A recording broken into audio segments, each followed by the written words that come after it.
Frank, thanks for coming on. Appreciate you taking the time to have a conversation with me. Would you mind telling us a little bit about yourself before we get started? All right. So my name is Frank, obviously, as seen there. I was born and raised in New York City, multiracial parents, multi-religious, multicultural parents. In fact, I even grew up in the community built for the United Nations Diplomatic Corps and went to the United Nations school. So extreme kind of multicultural growing up. That had some good advantages to it because I never saw two people of the same color in a row growing up. So to me, humans are just that. I've never really boxed them up too much. And then, apropos your show or the conversation we'll have, at 14, I had a born again experience. Uh, my mom from India thought it normal to send kids to boarding school. She accidentally sent me to one of the preeminent Christian boys boarding schools in America, the world, and the orientation was a tent meeting, and I responded, and all your classical "give your life to Jesus" type of stuff. Born again, and 14 became quite an intense Christian. During my college years, they were the Vietnam rock and roll era, and I became a searcher. I studied a lot of religions and a lot of non-religious type of behavior of the time. A lot of rock concerts, a lot of traveling around. But somehow during my college years, um, I was searching beyond Christianity. So I searched through most religions at the time. And then at the very end of my college years, a unification person showed up at my door, knocked on the door. Oh, I should say, Tom, that partway through this search, I ended up getting very, very seriously into yoga and Zen in college. And in that process, I had an experience as strong in that side of religious practice as the Christian one. So at 14, I had your classic Jesus, born again, theistic God. And then at around 18 or 19, I had this kind of unitary consciousness. All is God, all God is us, we are God, and so on. So I had two absolute versions of the two basic religious impulses in the world by the time I was 20. And I was trying to put them together. And and then at 21 on the nose, a couple of days later, a unification person shows up at my door, says, "Hi, we're a new group in town, a spiritual group, and we harmonize East and West and harmonize religion and science." And so I had a rule to I had to investigate every spiritual path that presented itself to me, no matter how goofy it looked. It was I called it the Yoda rule. It didn't have to look like Jesus or look cool. It was my Yoda rule. So I had to go to this guy's teachings. And long story short, I ended up in the unification group at 21, and I'm still in it. So I think that the reason why I'm with you today is because you reached out to the unification group. So that's a little bit about my background, real short, up into the early years. Very quickly in the intervening years, I together, all of this is together with Sun Myung Moon. He asked me to go study. I studied at Vanderbilt University, got a doctor of philosophy and religious studies, the history of Christian thought. I ran the interreligious work under Reverend Moon, and still do. Even though he's gone, I still do interreligious work. So I have a lot of familiarity with a lot of different religious beliefs. And plus, I have one of my own, namely this unification path. The last thing I'll say, because I won't use up your time, the last thing I'll say is that the relationship with Jesus that began at 14 never went away. It always stayed through all my experimentation. It stayed through, and it remains inside of the unification life I lead. So that's real quick. We could anybody talk about themselves forever, but I don't, I really want to let you run your show as it should be run. Cool. So I also recently started a church group, kind of a religion. It's very secular though, so there's no God. It's based on my model of morality, and so I can empathize with the benefits of having religious groups. And that's a good positive thing that religion has provided. But I am, of course, an atheist. I don't believe there is a God. You're Uh, right. so I think that the natural world and science best explains everything about the universe we see, and so I don't think there's a strong reason to believe that there is a God or Jesus or any of the deities of any of the religions. So could you tell me Right. some of the reasons that you believe that there is a God, that Jesus is true? Yeah, for me, it's entirely subjective. It's entirely personal. For some reason or another, I always did think that, uh, and I've always remained open to being wrong. I'm still open to being wrong, but what happens is once you pick something, and as long as you're true to your conscience, you grow in that, right? So my assumption is, or what I thought common sense, both experience and common sense, is that there's a God, always ready to be wrong about that, because it's not a visible, tangible type of thing, right? You're just kind of compiling phenomena that adds up to God for you, and then you travel along that path, and and so. For me, the most important element about this question, or our conversation, is not whether or not there is one, but it's a relational type of thing. So if I just give an example, if somebody told me that, if I if as a result of this little encounter, I grow to have a relationship with you, you and I do stuff now and then, maybe one or two visits in 8 years or something, like, grow to like you immensely. And then if someone kept insisting to me that you don't exist, uh, it, it would remain a possibility for me. I could have invented you. I could have imagined all the things that I've been doing with you, etc. It would just seem unlikely. For me, it would make more sense that you do. And so, in a similar way, I start with God, start to try to develop a relationship with God, and so the issue for me is kind of, it's not one too much of proof or evidence, or lining things up, a yes or no. It's more kind of the dignity and decency of a relationship. I've been in this relationship for decades. Uh, I have a great deal of fondness for God. He's put me through hard times, and basically I experience Him as kind and supportive and helpful. And so my response is not really evidences for or something like that. It's more in the realm of simple decency, or dignity, or propriety. It's a long time relationship, and um, again, it's possible God doesn't exist. Similarly to, if someone were to tell me after 10, 15 years that you don't exist, they might be able to prove it, but it gets to be ever more unlikely the more and more you build up what speaks to you, and what is confirmed by your experience. So are you worried by the fact that there are so many like fallacies, biases, illusions, delusions in the human brain? And it seems like a lot of people believe things that don't exist.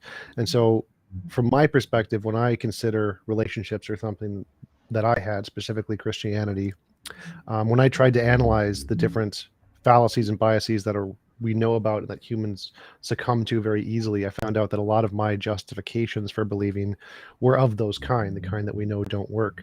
And that led me to one of the reasons I stopped believing, because I realized that the only reason I did believe was because I was motivated to.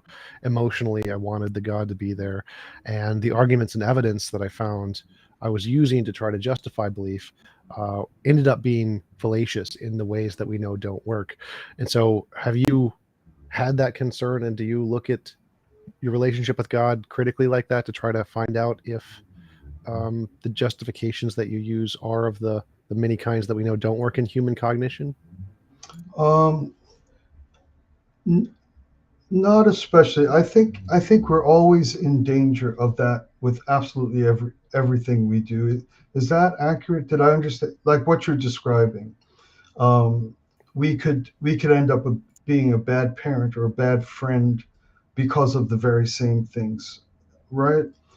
Yeah. And so, uh, and so in my case, my concern primarily is does the person's path or way or convictions um, result in them being what strikes me in my construct as a good person, as a kind person, as a decent person, as a helpful person. This is more what I'm looking for uh, in what I would call to guard against these types of matters that you've described. You described them so eloquently. I can't remember them that well, but these are fallacies of the mind or habits of the mind or things that lead people to false or wrong beliefs. My concern primarily is, does a person's belief system uh, result in them becoming a malignant individual, harmful to people?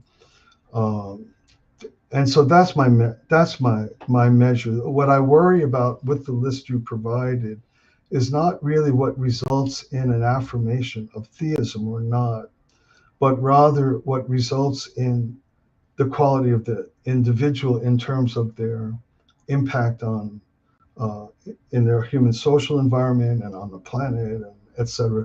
Uh, Goodness is my issue more primarily than correctness on things that ultimately can't be proven one way or the other.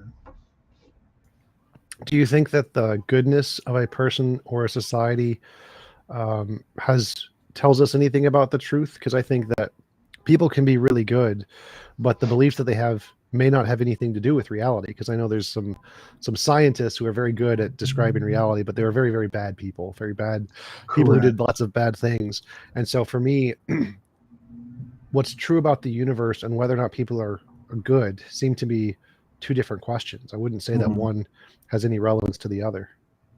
mm. Um, so one of the things you can imagine, I was had a lot of thoughts in anticipation of this because I've watched you and I know how clear and intelligent you are. So you're going through little anticipatory exchanges and arguments and things like that. At least I did. And so uh, the the issue of truth and goodness. Um, One of the things that I thought of or prepared or wanted to present was the idea that we have intellect, emotion, and will. Human beings are constructed by these things. And whether or not something is true actually is a function of the harmonized capacity of these three things. Not all of truth is strictly limited to. So a scientist will be working with the full force of that person's intellectual training, talents, and so on and so forth. And then there will be something that will happen to that person that leads them to the resolution or solution or breakthrough that they were hoping to attain scientifically. And that might come from the function of a different dimension of our construct as human beings. So that the mental or intellectual or what's typically relegated to truth seeking, all that can do is make best guesses. It always takes a leap of faith beyond what the intellectual is capable of assembling. We get the preponderance of evidence is the best we can get. And then from there, additional faculties have to come to have impact. So finally, something else other than mere intellectual uh, kind of assembling of data.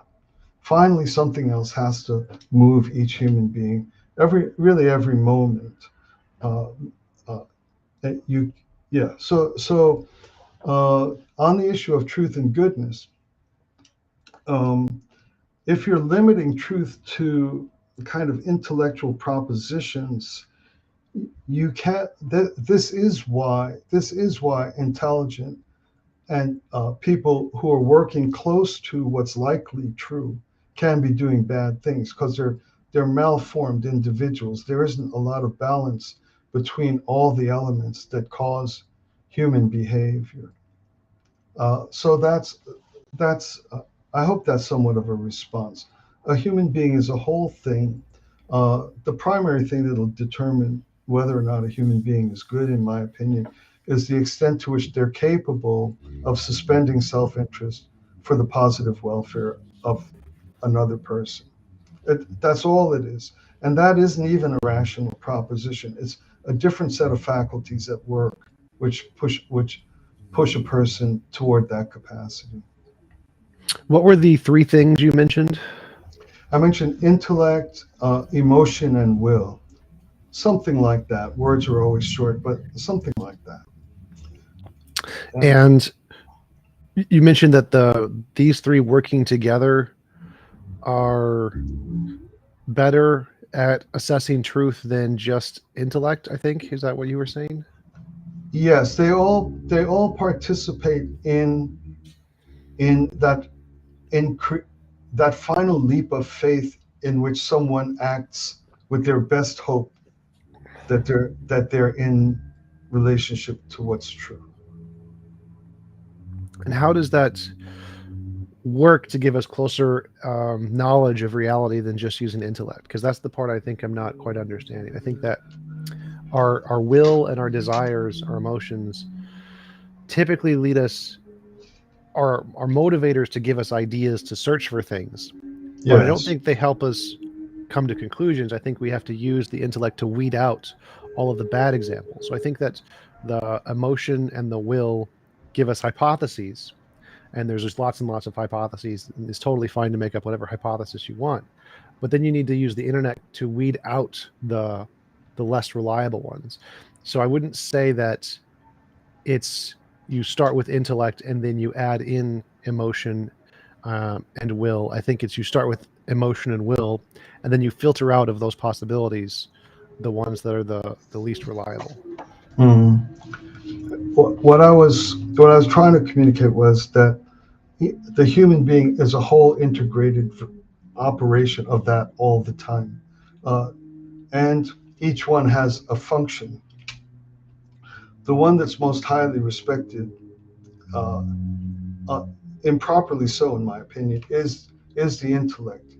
All the intellect is, by my measure, is an enormously helpful faculty, as are the cultivation and development of will and the cultivation and development of emotion. And so the intellect can never conclude. There's never sufficient evidence to conclude with absolute certainty literally anything whatsoever. Its job is to organize, assemble, and assess and collect the highest likelihood of how I'm going to make my decisions, design my actions, uh, posi- uh, behave in my relationships. The intellect is a glorious and magnificent servant of that larger thing that I must be. But it never has the capacity to finally conclude with certainty. Every proposition has has something to at, at least tickle or tease that what you're concluding might in fact not be the case. And so the whole human being is an integrated force of these faculties.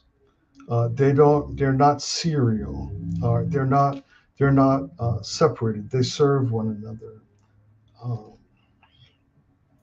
Well, so I think I would agree with you there that human being is comprised of both emotion and intellect and will to some extent. But the way I see it is that emotion and will drive us in many different directions, random directions. I like chocolate ice cream. That's my will. But I know that with my intellect, if I eat too much chocolate ice cream, I gain weight. And so I probably shouldn't be eating chocolate ice cream. And so it seems like emotion and will give us desires in all directions, of all kinds of desires. And then we need to use our intellect to say, okay, our emotion is wrong about this. We shouldn't do this. Our will, we shouldn't will this. Those kinds of things. I think the same thing applies to hypotheses about the universe. So I can have a desire to say, want there to be an ultimate being of some kind, but then I have to use my intellect to be like, well, is there evidence for it? Is it one of the fallacious reasoning kinds? And then try to filter out the emotional beliefs that I want to have that aren't supported by evidence. And so whether or not we have certainty, I think we do have certainty about one thing, that I exist. I think I can have certainty about that, but I don't see why it matters whether or not we have certainty. I think what matters is um, what the evidence indicates, and if we should follow the evidence wherever it leads. And I think that if the evidence doesn't indicate what we will or desire, then we probably shouldn't believe it. Just like if I will ice cream, I probably shouldn't just eat ice cream all day. yes. There's two things. I hope I remember them in what you just said. One is that I don't think that uh, one necessarily chooses a right course of action simply due to the evidence. As we all know, uh, there will be a person who knows beyond a shadow of a doubt, with certainty, that too much chocolate ice cream will be detrimental to them, and they eat it until they're 400 pounds, and they're still going. But there might be like one word of the first girl that ever cast eyes at him and said, "I can see through all these troubles, and please, and that might be the evidence never helped that person at all. So there's something else that could, and then this person just turned around and tried to be something for somebody or whatever it did. So the evidence is not, even though he's always known ice cream, or she has always known ice cream is bad. So that's what I'm guessing of this more dimension of things. The other thing I say in this set of thoughts I had a little bit in anticipation of being together, that there's two different dimensions of reality. There's the causal, or there's three actually. There's the causal or intentional, that is purely non-tangible, non-material, causal, intentional. Then there is the invisible, which is still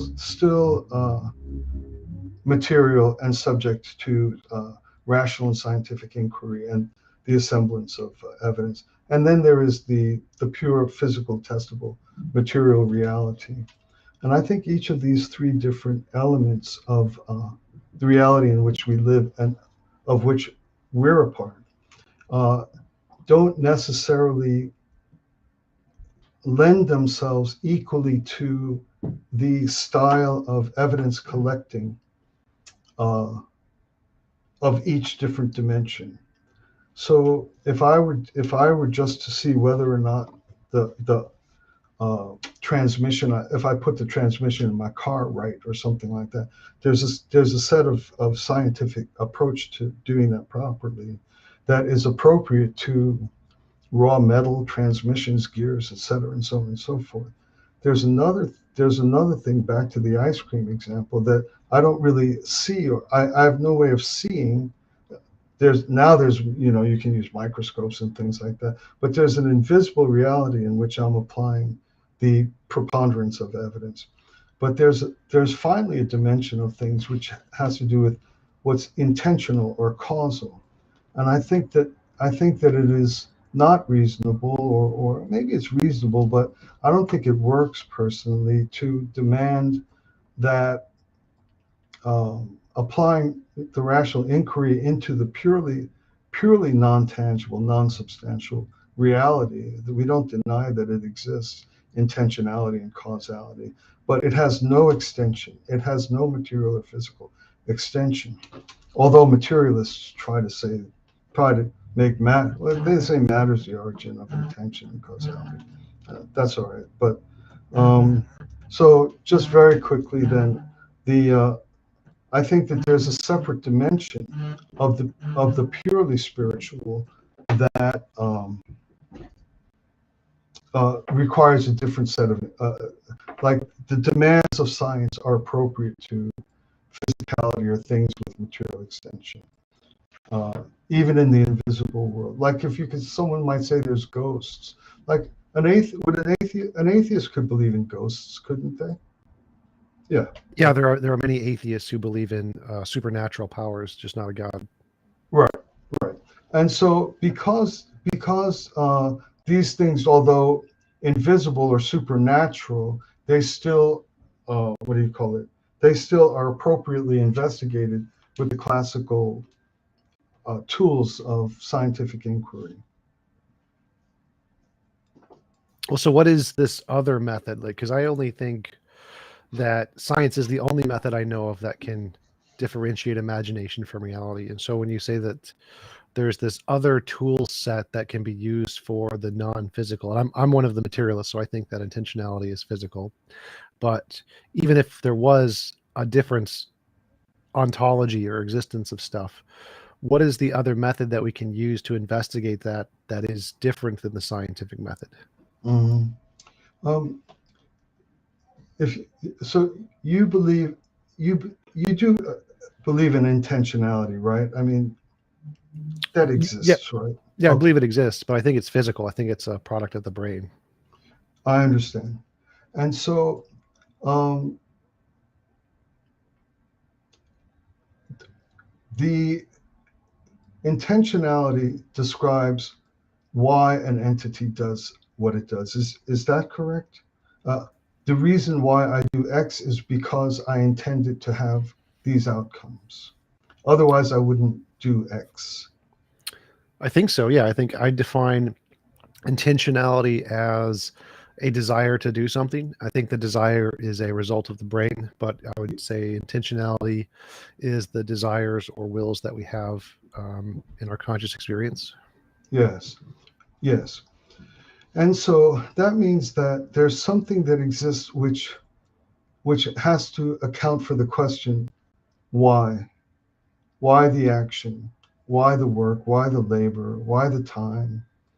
And so forth.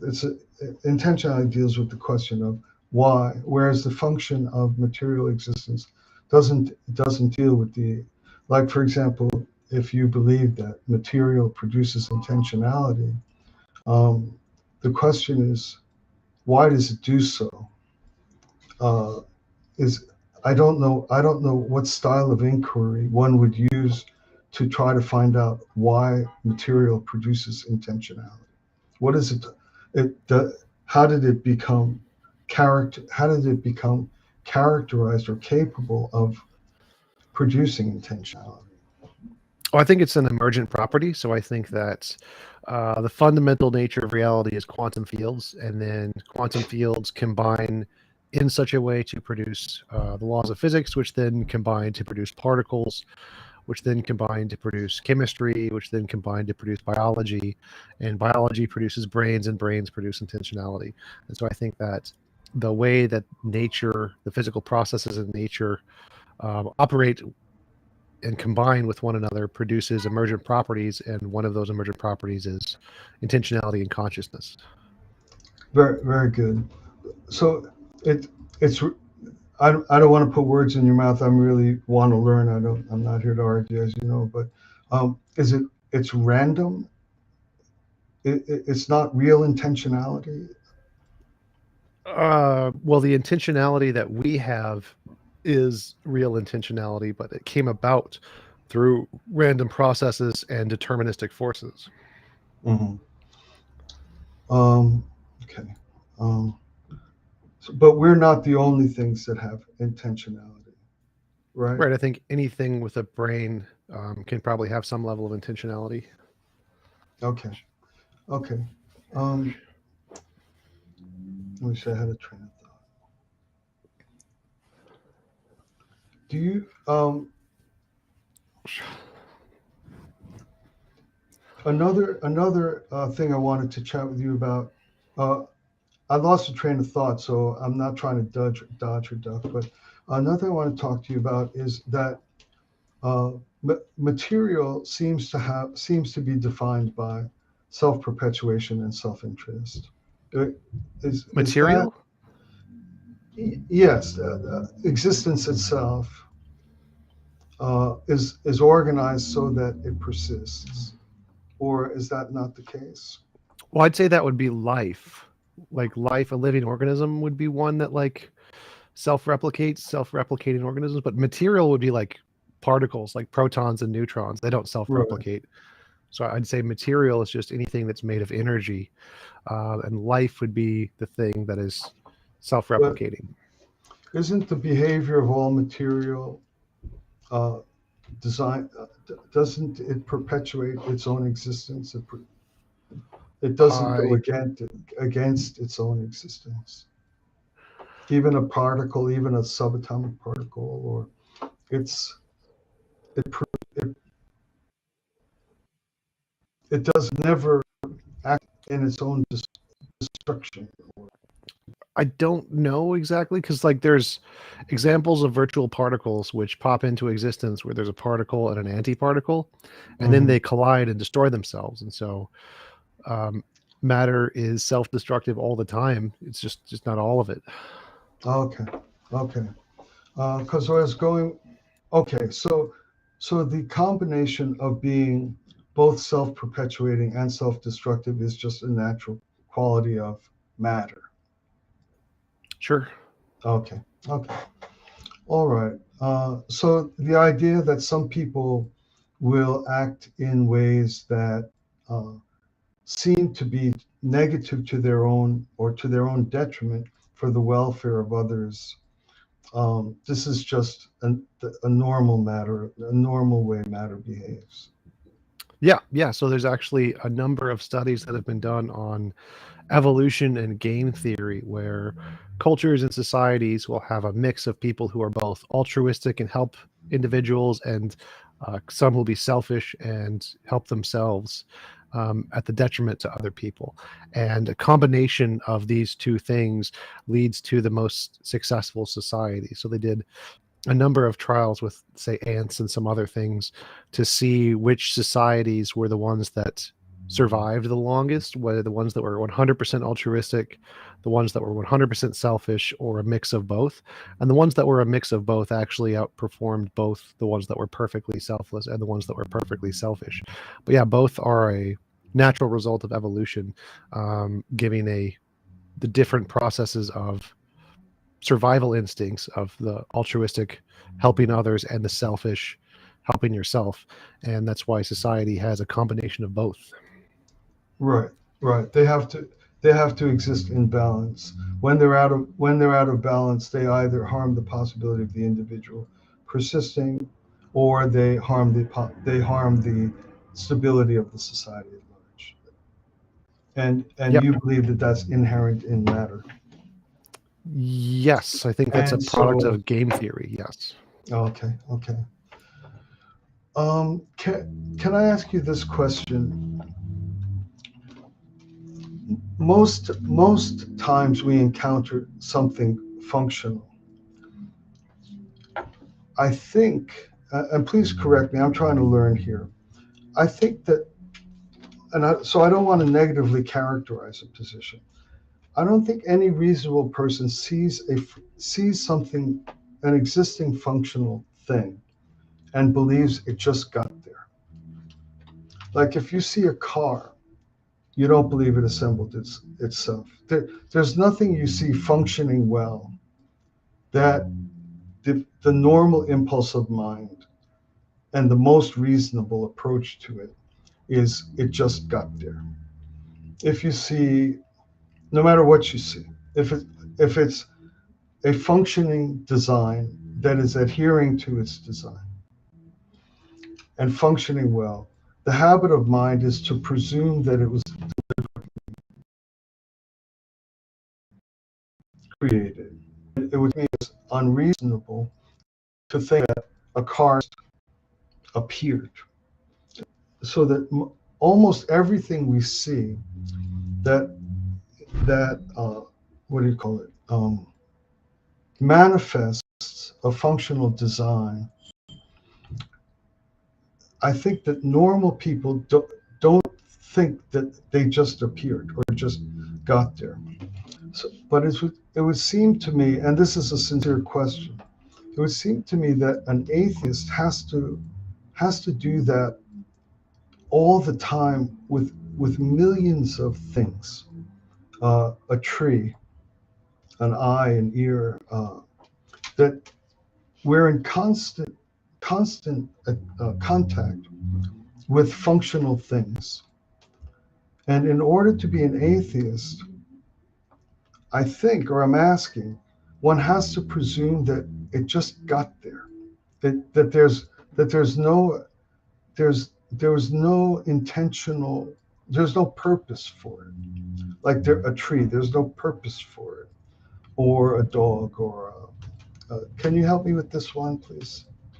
Sure. So yeah, I think that most of the things we see in reality are functioning fine, but don't have a designer. So like, if we just look at the chemical periodic table, like argon, astatine, barium, americinium, I think all of these function extremely perfectly well in the fact that they have a particular shape and structure, and the electrons go around the protons in a particular shape and bind with other things. And there's different proteins of non-organic material, just chemical structures that are extremely complicated, but they function just fine. And I don't think they're designed.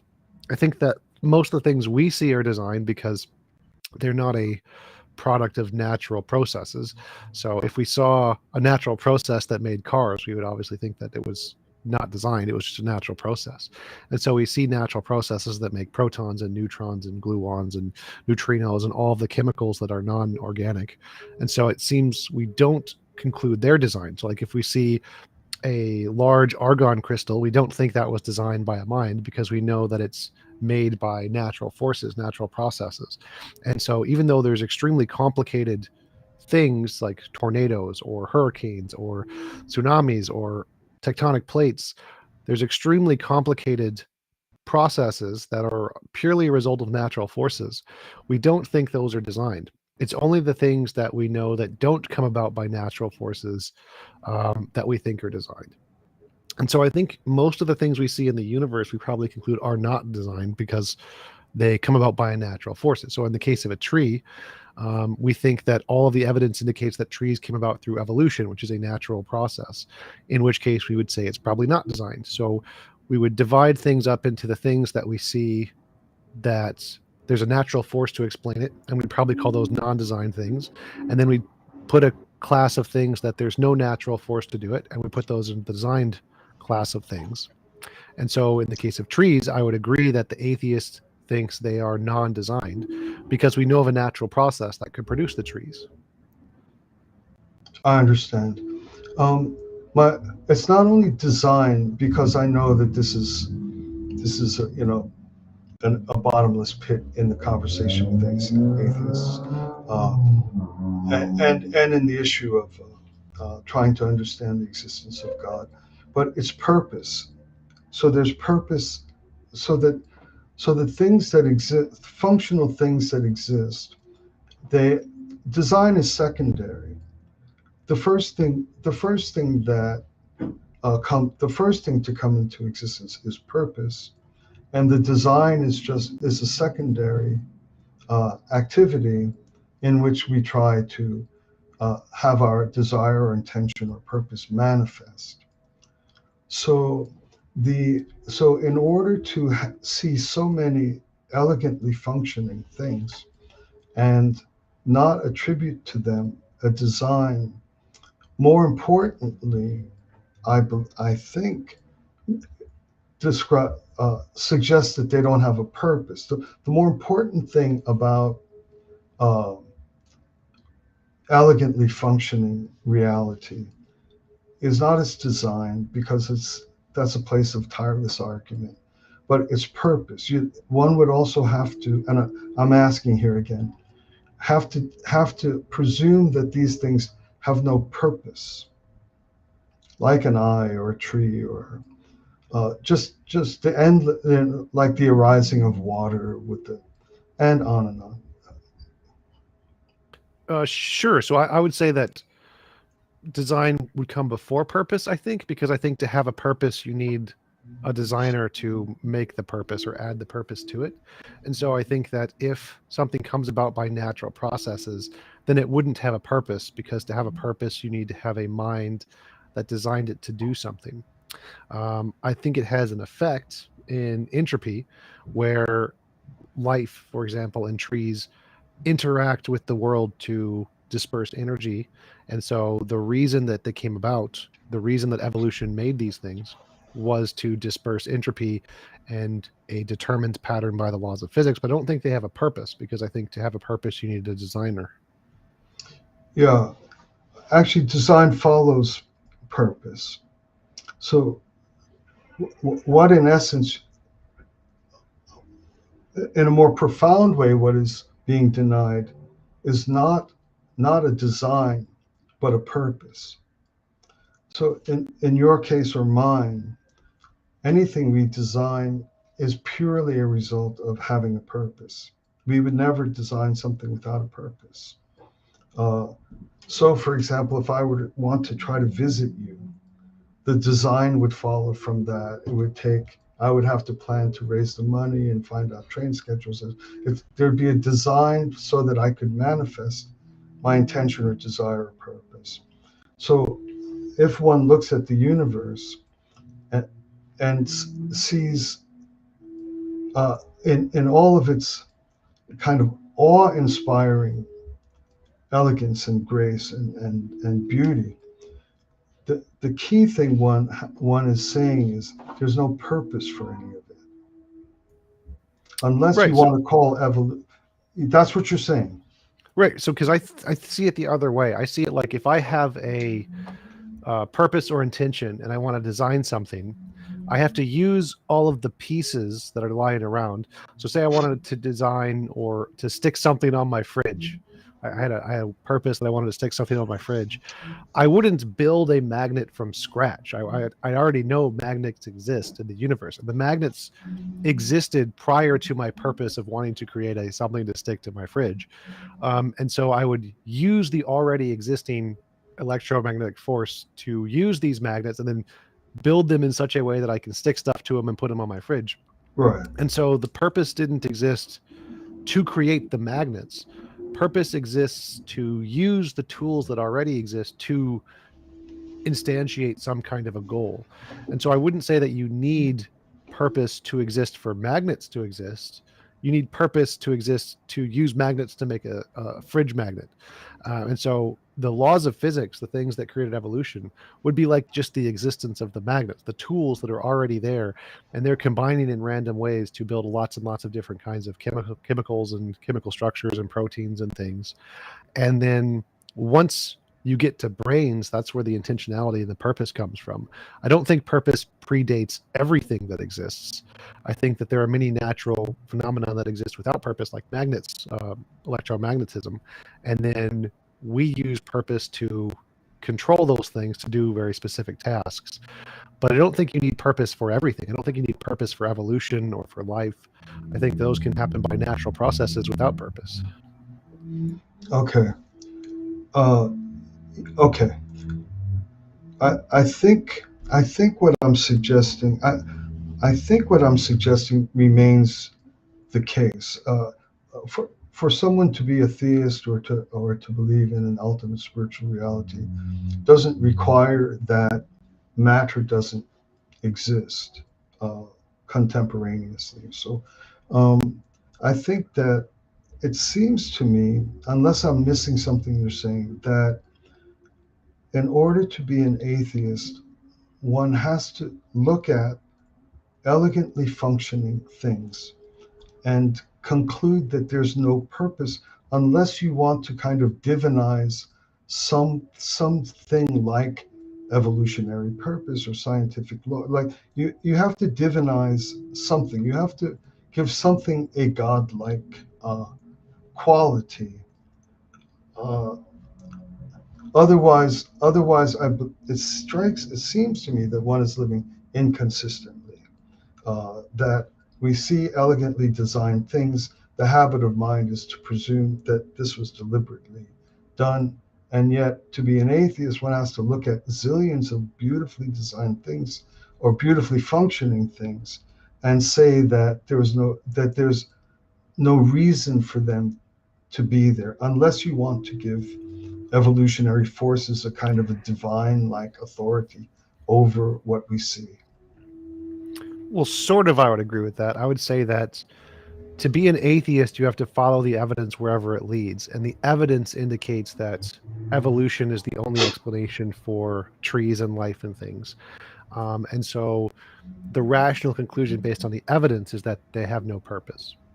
So I don't think it's because you're an atheist, you have to look at things and conclude there's no purpose. I think it's because the evidence indicates it has no purpose. And if you want to follow the evidence, you should conclude it has no purpose.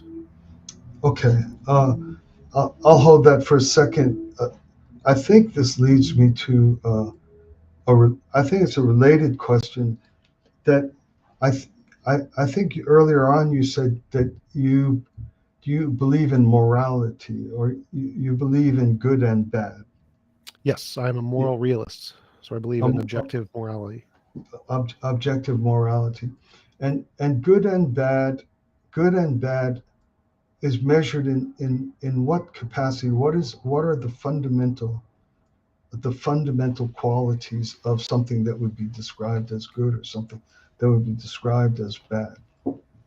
I think it's a law of physics, undiscovered law of physics, fundamental to the universe. So so bad is to try to do something that physics won't support. No, so it's not all of physics. It's there is a particular law in physics that has to do with morality. It's called moral naturalism, is the position that good and bad are a subset of things in the natural world. It's not all things. Like gravity isn't good or bad. Gravity is a law, and electromagnetism is a law, and then there's morality, which is another law. So there's multiple laws of physics, and one of them is the moral law, and but not all of them are moral laws. And the moral law is is generated without purpose. It exists without purpose. It exists as a fundamental part of reality. So yes, I don't think the fundamental part of reality by definition can't have a purpose, because if it did, then it wouldn't be fundamental. There'd have to be something more fundamental. And so I think that whatever the fundamental nature of reality is can't have a purpose by definition. So then morality is not tied to any particular purpose. Well, I think morality is the fundamental nature of reality, so I don't think it can. So like, do you think God has a purpose? Yes. Who gave God his purpose? Um, I don't know.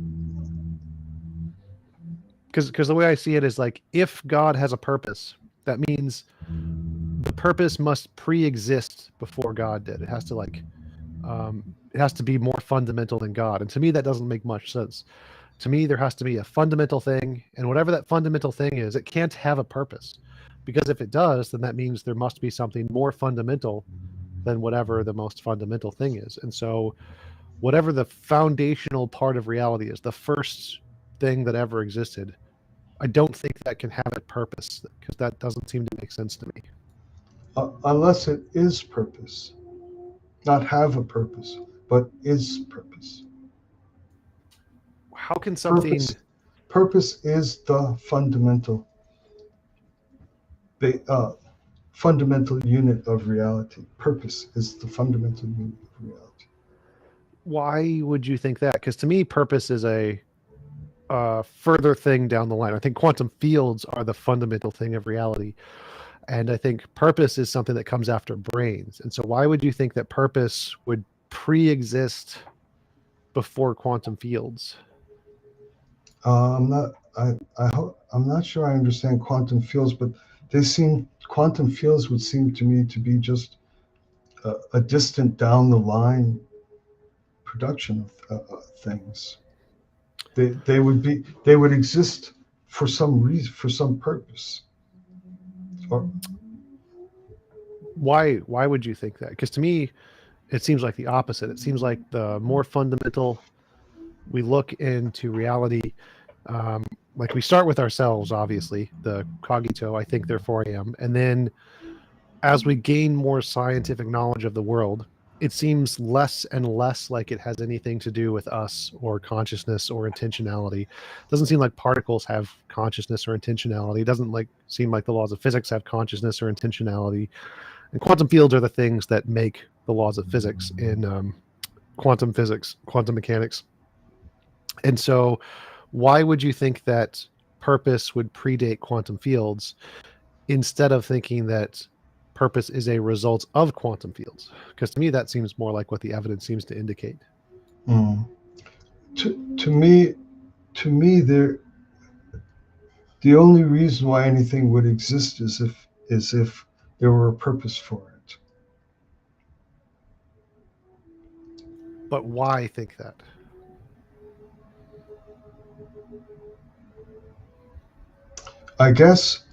I think that by the kind of preponderance of my experience, uh, both internally and self-reflectively and experientially and materially and relationally, every part of my life suggests that nothing exists without a purpose.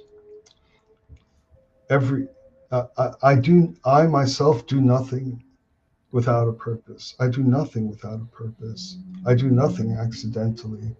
And if this is my nature, and I'm surely made up of all the things that you're describing, right?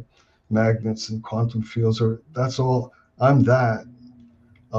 And my experience of myself, both in my interactions with the natural world and my interactions with human beings, my interactions with myself and my efforts to have some kind of self-understanding, I find that 1,000% of the time, uh, there's absolutely nothing in my life that ever lacks purpose.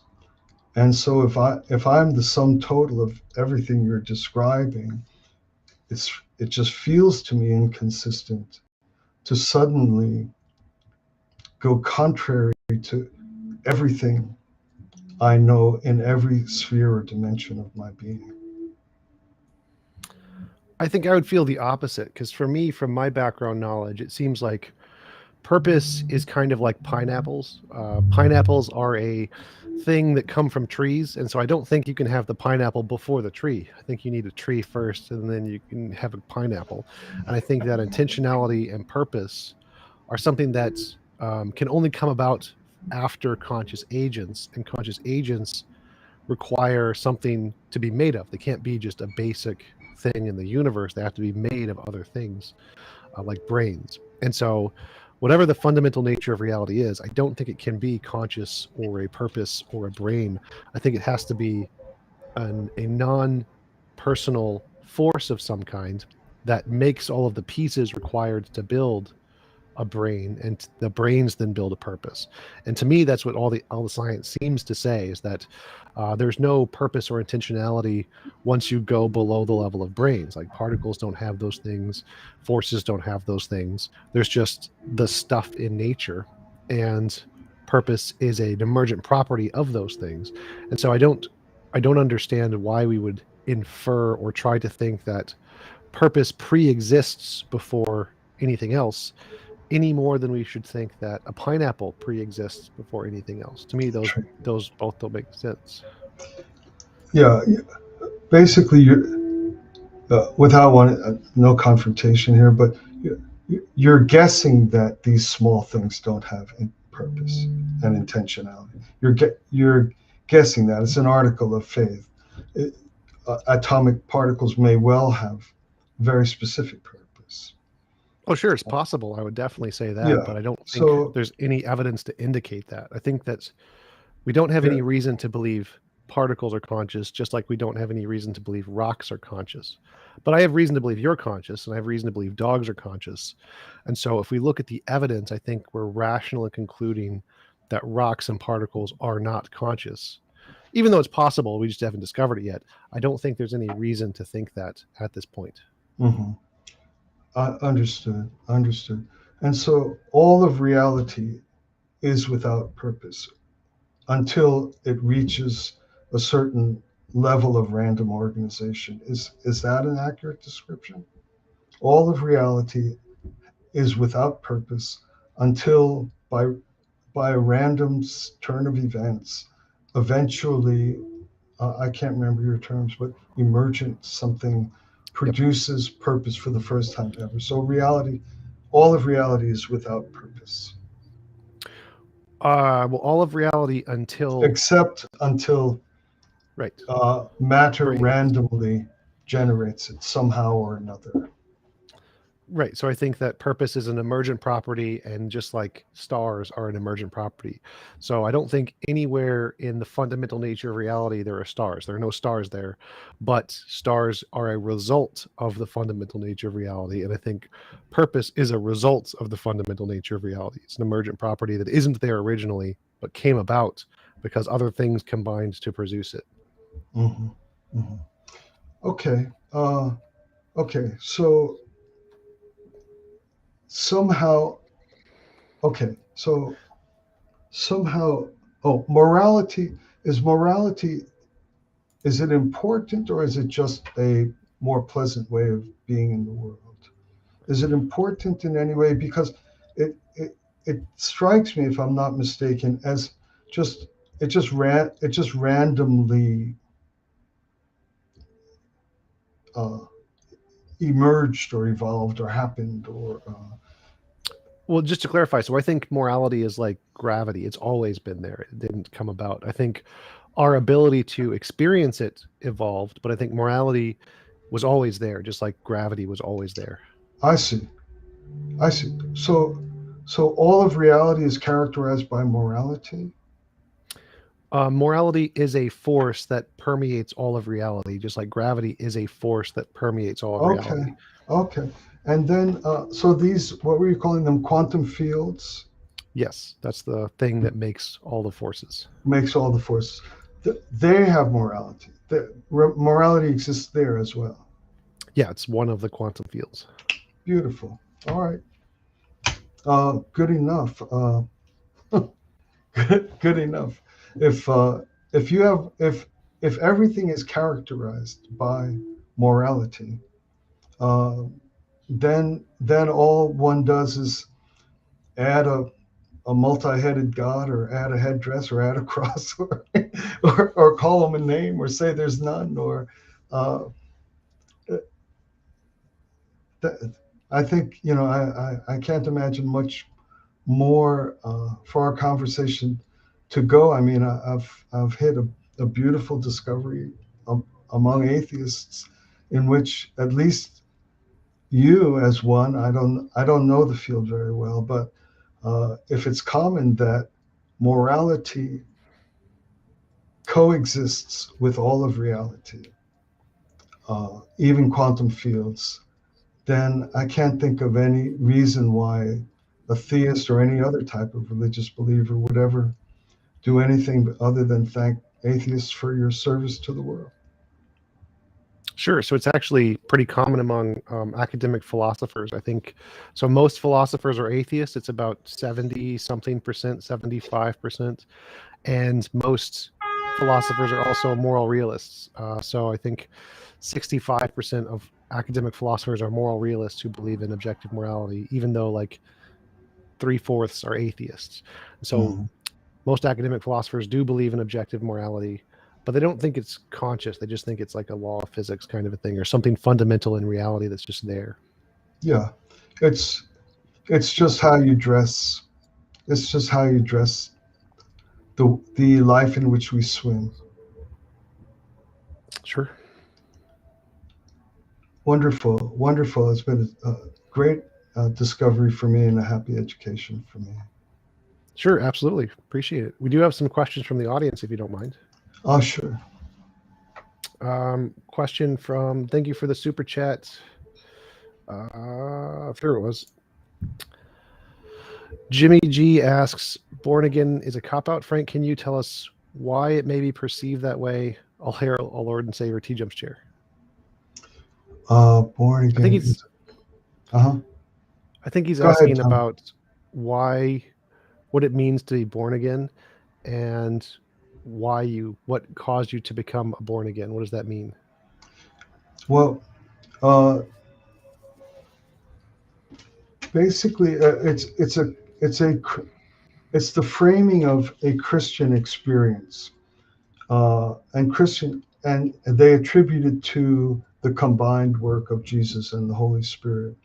I'm not a so basically a person experiences some radical limitation in their capacity to be as good as they hope to be or want to be, and as a result of the constant experience of this obstruction, they come to feel that they're characterized by ir, an irremovable an irremovable dark impulse or detriment, or it's called sinfulness or something like that, that there's nothing I can ever do myself to not have these uh, counter forces that are driving me to be other than what I wish to be. And then uh, and so the short answer to that is that I'm born that way. How did you get that way? You're born that way. You have an aspect to your nature that will never allow you to be all that you wish that you could be. Then some Christian preacher comes along and he'll say, you can be born again, born anew, born in God, and this will no longer be your condition. You will now be characterized by a circumstance in which this the weight of this accursedness of your sinfulness, et cetera, will no longer be the nature of your reality. And so then someone will ask Jesus, please forgive me for my sins, even though it wasn't even my fault. I was born. And then suddenly a Christian experiences being born anew, born again, having this great weight of guilt and burden taken away from them. So that's just what born again is.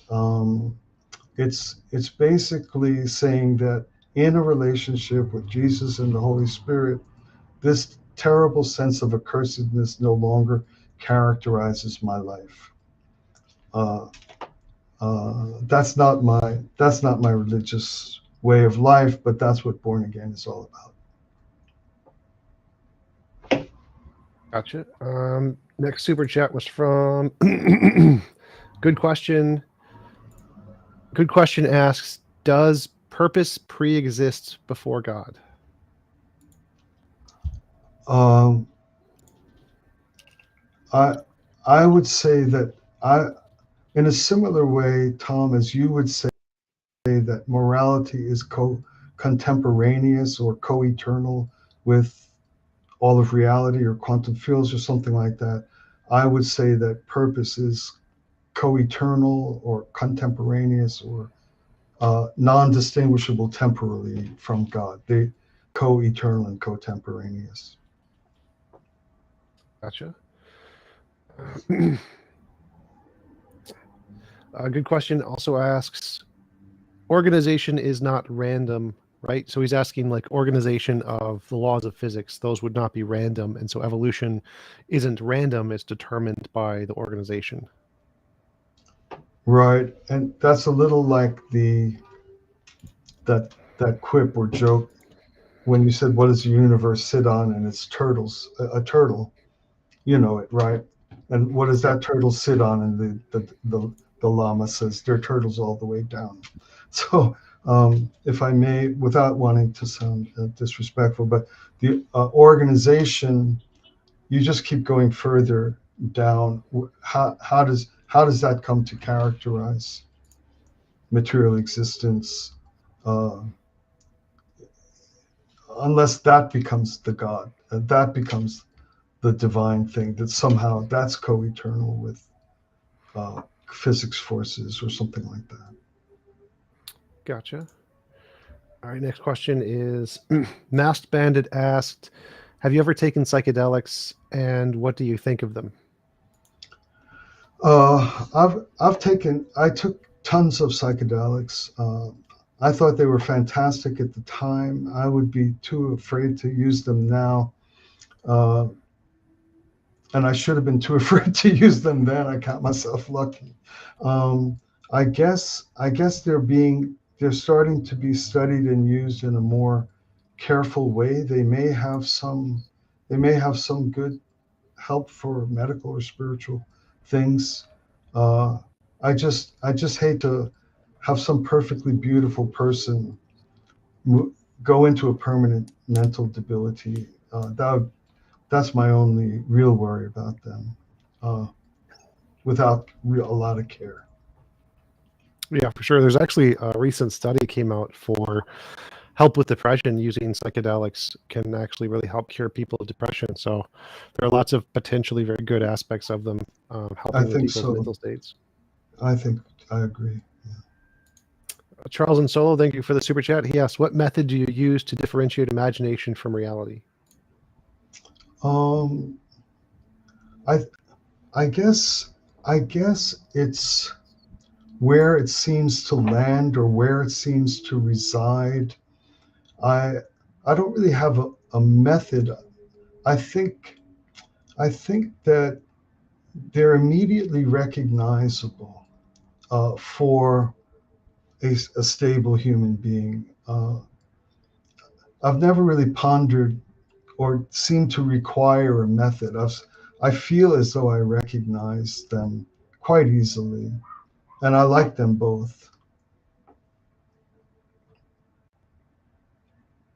I hope that's all right for an answer, but uh, how do you tell hot from cold? Or I don't have a method for it, but it's easy for me to spot or something like that. Gotcha. All right. Next question is I don't really understand this question, but it's from Mr. Creaning. He asks, how can you resolve the there is no nouns, only verbs, anatema foundations of the sutras with a personage godlike Christianity? I have no idea what that means. Mm, Let me see. Anatma means, I think, uh, eternally non-being. I think it's part of the subtle theological debates in Hinduism, and it has to do with nouns. Nouns are existence, verbs are becoming. I think, and so the sutras refer to the sacred scriptures of Hinduism, and one school of thought out of the Hindu community is the anatma, is that which emphasizes that dimension of non-being or non-existence or maya as existence. And so reality it is all verbs, as you'd get it, Tom, I think now, right? Only becoming, only moving, or something like that. And so when you try to quote unquote reify something, that means make it real, call it to exist. You're actually contributing to the illusion of Maya. And the worst thing you could do with the affirmation or reification or of things is to try to actually create something like a god, something as as all controlling. It's bad enough that you do it with a glass of water, and then if you're going to make God like a real thing wandering around, you've really caused some real harm, according to this side of Hindu belief. I think I got it correct. If I, Gotcha. Big Bad Mama asks, why doesn't Jesus reveal himself more obviously to believers and non believers in everyday life?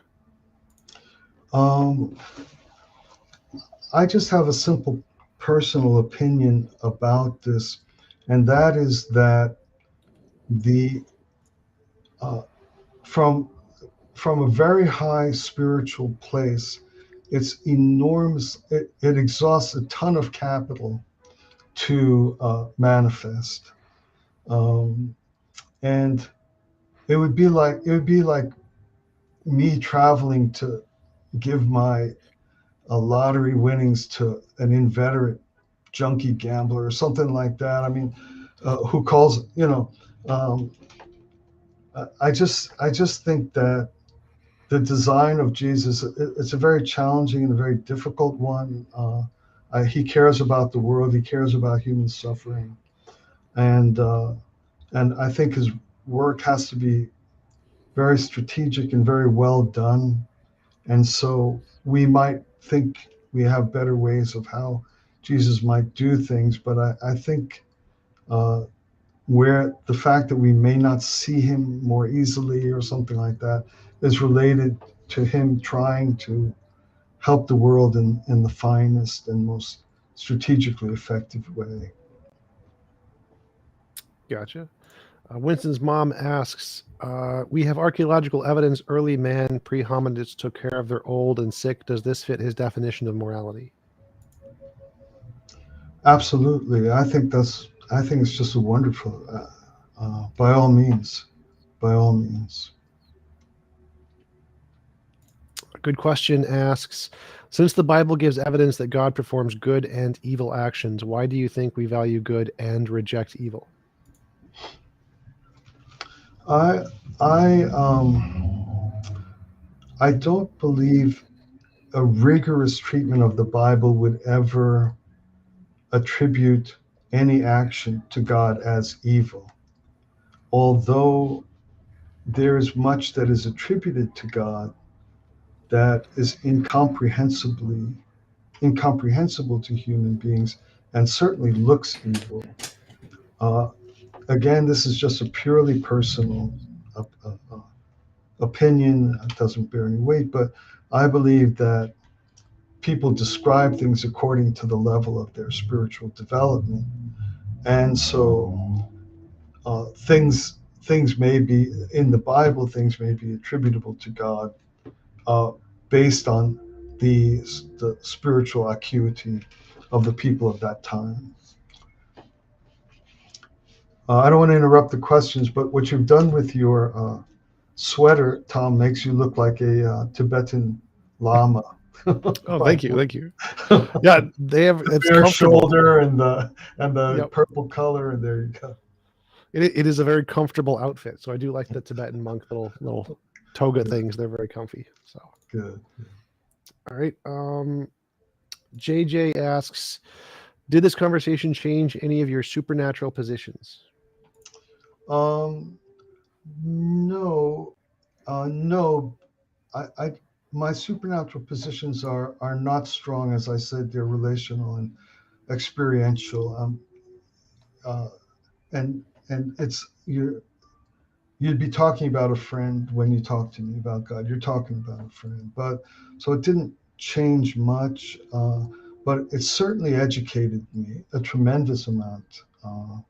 It's been very helpful for me. I learned a lot. Awesome. Thank you. Appreciate it. Thank you. Next question is from the Masked Bandit. What do Christians mean when they say they have had a revelation? Isn't the Bible reports of people who purportedly having revelations, while people who can't read have had the same? Oh,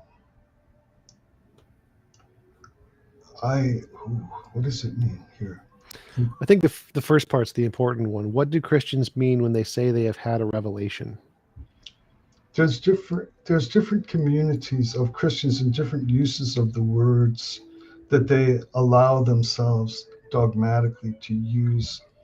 I think revelation is pretty constrained, and a lot of Christian groups would not allow anybody to claim to have had a revelation, but they would rather say that they had an inspiration, or they might even say they received a word from Jesus or something like that. They can say these things, but revelation is usually reserved. Most Christian groups don't allow their believers to claim that they have revelations. But in common parlance, we can use it freely and all the time. I had a revelation that, that my sister's going to show up. You know, it's, you know, and there she was, you know. So there's a common use of the term, but for Christians, I think mostly they have to stick to other language in terms of their own dogmatic constraints. Gotcha. Good question. Thank you for the super chat. Did Vishnu create Yahweh? Oh, I don't, maybe. I th- I believe that there's one God. If Yahweh is not that God, then maybe Vishnu created uh, Yahweh.